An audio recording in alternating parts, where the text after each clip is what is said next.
guys, Rudo here. Welcome to my YouTube channel where I review African literature. My video for today is very heavy-hearted because if you follow me on Instagram or Twitter, you probably know I've been talking a lot about this book, His Only Wife, and it's the book I'm going to review today. I'm not even going to do an intro. I'm just going to get into the book because it was a lot. First of all, the reason why I was so enraged, if I should say, the way I expressed my emotions, I went on Twitter and I was like, oh, hi guys, I'm looking for African romance, emphasis on the romance, and I really stressed out no struggle love. So people were having suggestions, and I went to this book cafe which I usually buy my books, Waterstones, and I found this book. Someone had recommended it, so I was like, oh, okay, let me start with this, because in February I want to focus only, it's the month of love, so I want mainly to focus on African romance. So I was like, okay, I'm going to get a head start reading now so that I have at least 4 to 5 books to review for February. So I started reading this book, and here's me thinking, okay, this is romance because I was told this is a romantic book. It is not.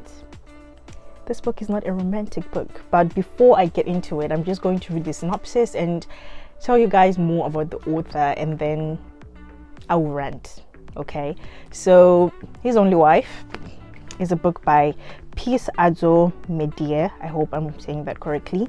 And in this book, here's the synopsis.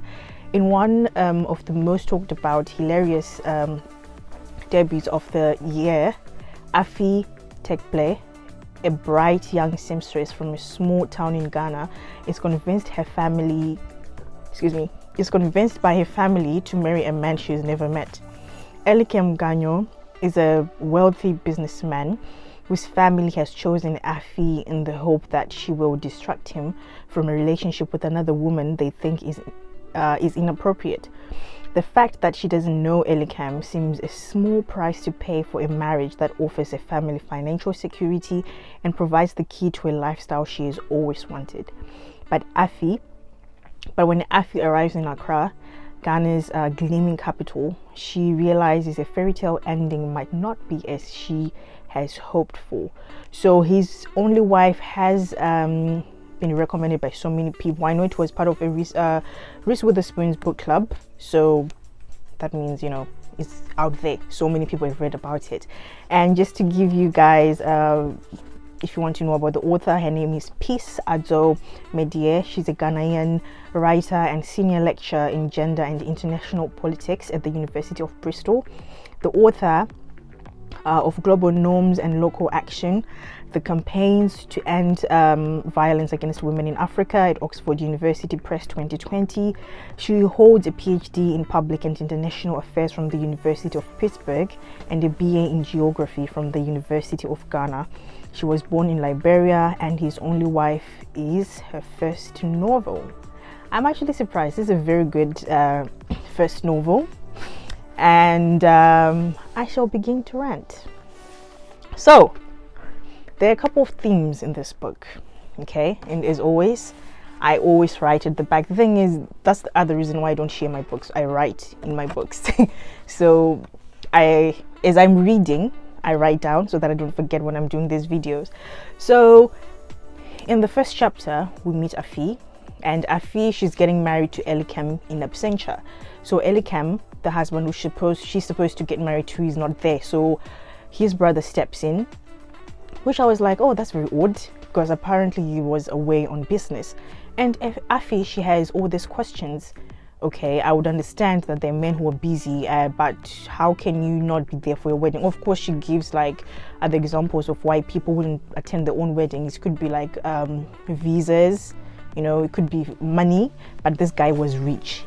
He could have come, but because of business, he was not able to come. But as you get to know and read more about the book, it's not that he was busy away on business, but Elikem, he has a woman who he loves so much, but because his family doesn't like her, they end up looking for another wife for him. So the other thing is the family, the Ganyos, they are very rich, like super rich. So they take advantage of that, and also because they took in Afi's mother.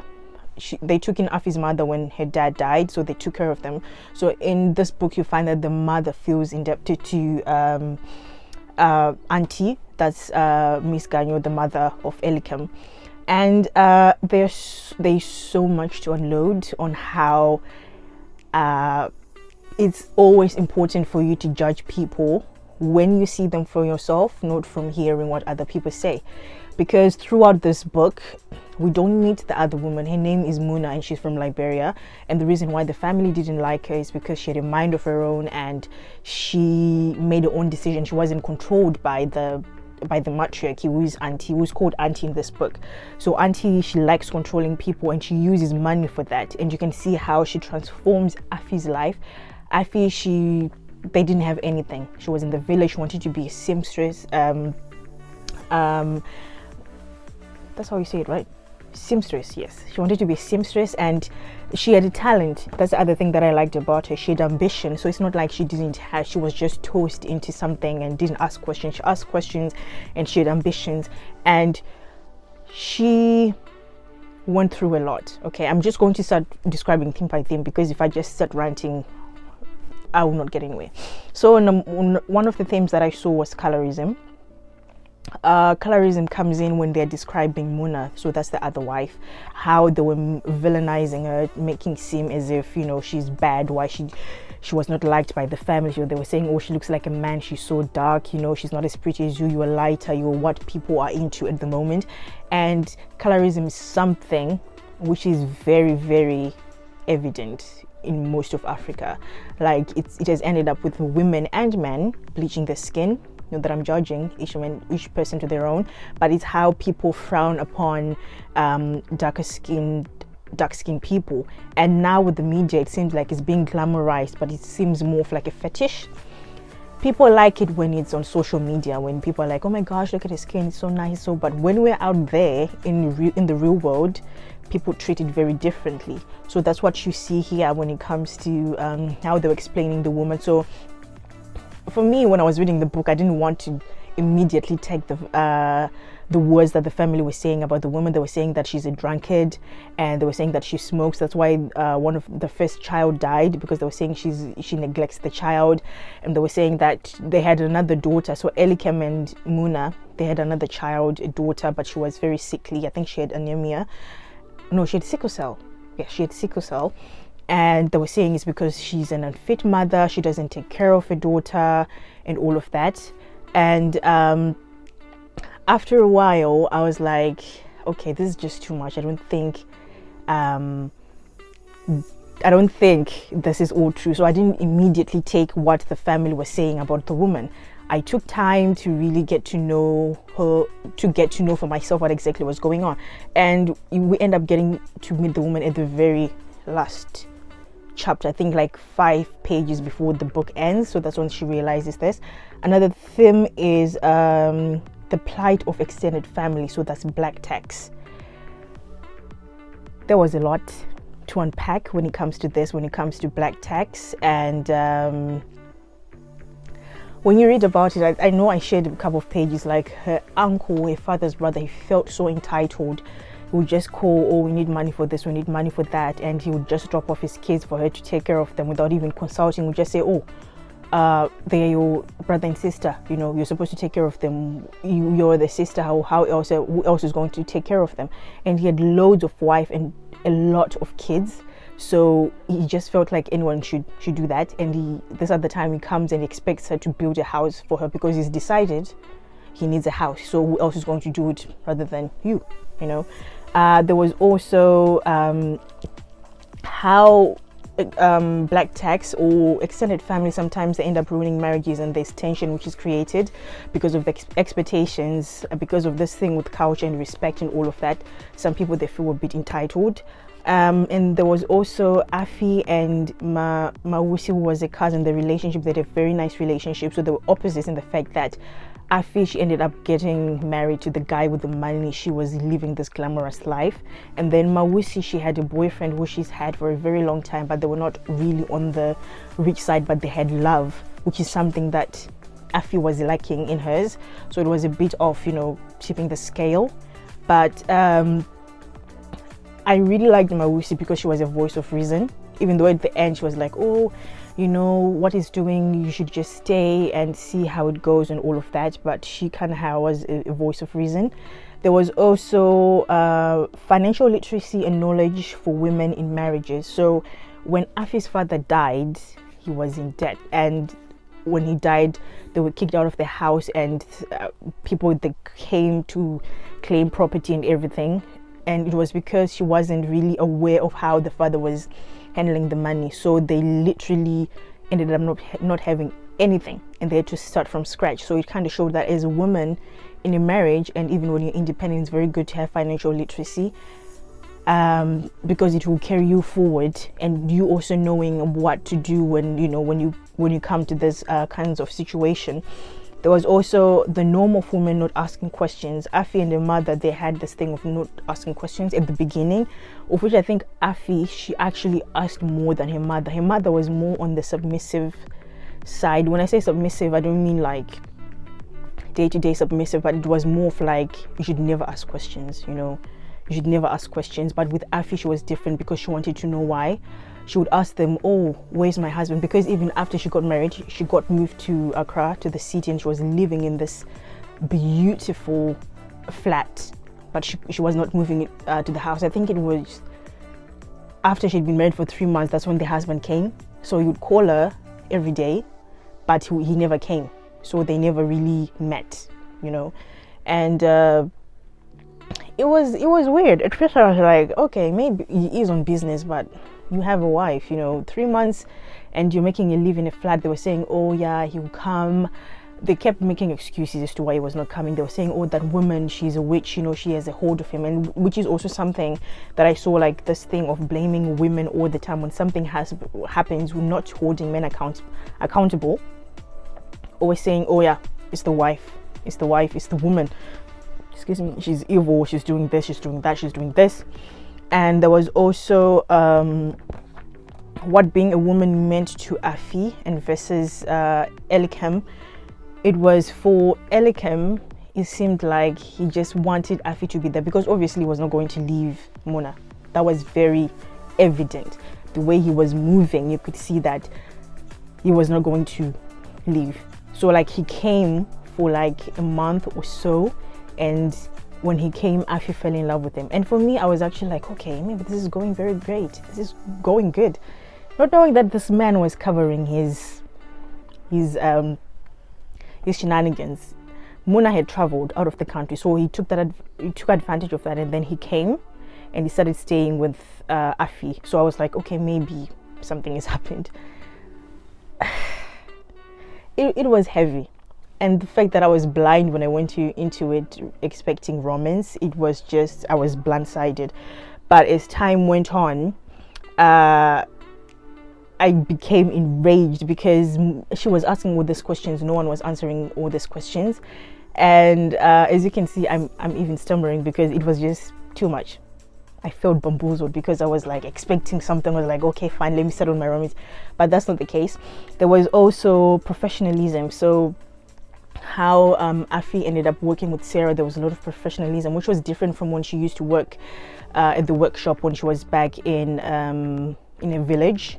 It was there was a difference, and you could see that she was going to go to great heights with the fashion. There was also, as I said before, she was very ambitious, so she had something, you know. She wasn't just only relying, and as much as her mother tried to make her fit into the wifey material box, she managed to kind of get out of it. So she would, her mother, oh my gosh, she was so overbearing. If Elikem didn't come home, she would say, what did you do? Did you ask too many questions? What did you do? What did you do? You're supposed to be a wife. You're supposed to stay home, wait for your husband. She was so against her following her dreams to become a seamstress. She was against her leaving the house to do this. She was following her around saying, you should do this for your husband. Every time it was a lecture of how to keep a husband. You should keep your husband opening your legs, you should cook for him, you should make sure that he's fine. And it was a lot, because I don't condone what the mother was doing, but I understood why she was doing it. Is because she felt like she owed auntie so much, because she was taking care of them, she was giving them money. And when I say money, it's money. It's a lot of money. These people were like in the government. These people had businesses in Tokyo. They had so much money. So money to them was nothing, and they kind of felt like they could buy anyone with it. So the thing of being boxed into the wifey material criteria, it was very, very overbearing, especially from the mother, and it actually fractured their relationship. They were quite close, but that putting a lot of pressure on Afi to do this, to do that, to do this, it really weighed on her. And there was also Afi, when she ended up falling in love with Elikem, when he came over the short period, how she was battling with sexual appetite, if I should say, because when they first slept together, she really enjoyed it, and she was like quite vocal, if I should say. But after a while, she felt like she had to draw back, because she thought, oh, maybe he would think that I wanted too much, or he would think that, I just want sex too much. So I felt like she kind of withdrew from that, which I think is not fair, because I think women are entitled to enjoy sex as much as men. We're all sexual beings. So I think that was something that was also engraved in her, for her to be wifey material, to not show that she's enjoying it too much, all of that.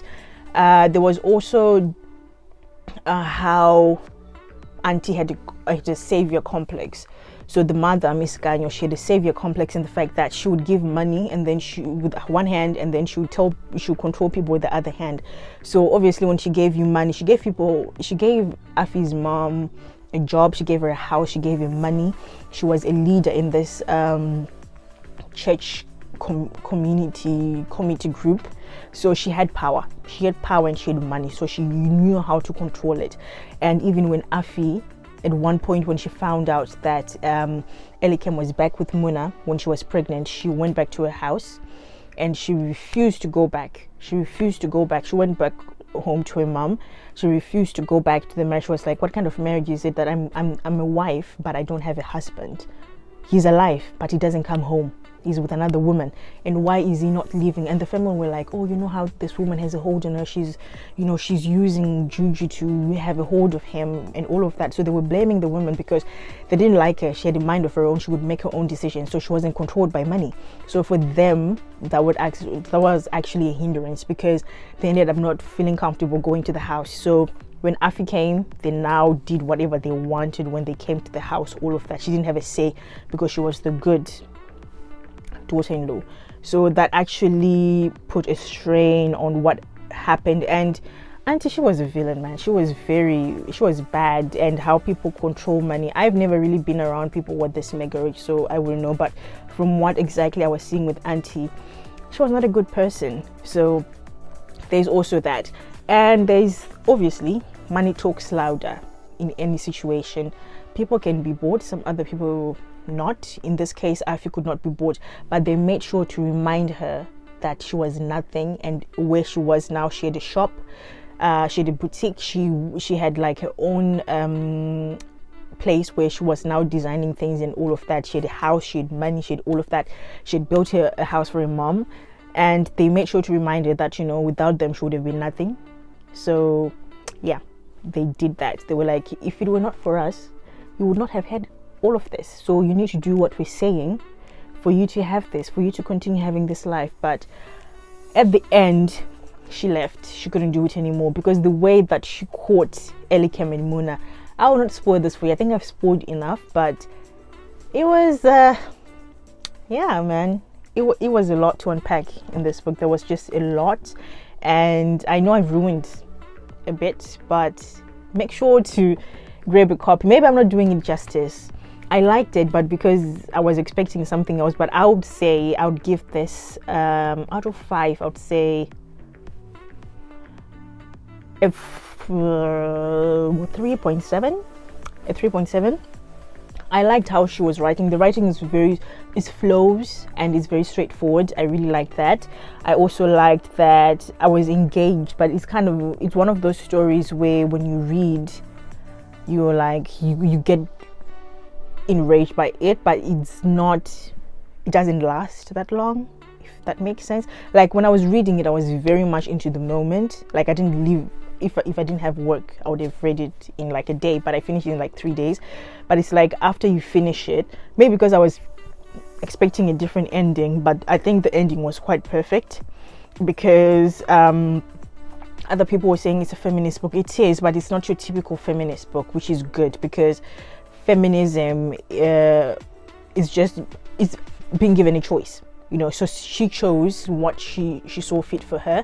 As I said, I'm not going to spoil it for you.